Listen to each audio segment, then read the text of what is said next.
বাবাকে বলো। রামপ্রসাদ বাবু, আমি কিচ্ছু করি নাই। একদম মিথ্যা কথা বলবে না। তুমি যোগীদাসকে মেরে তাড়িয়ে দাওনি? খেতে দিতে বলেছিলাম, দিয়েছিলে? যোগীদাস? সে আবার কে? কুত্তা বাবু, কুত্তা। তবে তুমি ওকে তো কিচ্ছু বলছো না। বাবু, আমার পায়ের মধ্যে কুত্তাটা রোজ রান্নাঘরের সামনে বসে থাকে। কখন বাবু রান্নাঘরের মধ্যে খানা বানাতে মুখতে, এবং তাই বাবু ওকে আমি ভাগিয়ে দিই বাবু। আবার মিথ্যা কথা বলছো।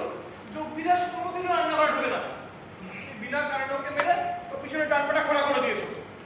ঠিক আছে, তুমি বাইরে যাও, আমি দেখছি।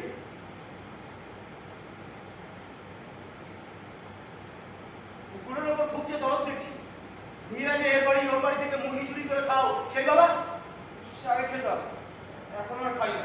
দেখো, আমি তোমাকে শেষবারের মতো বলে দিচ্ছি, আর একবার তোমার যদি অসভ্যতার কথা শুনি, তাহলে কিন্তু আমি তোমার জন্য তিনটে কলা মাস্টার ঠিক করে দেবো।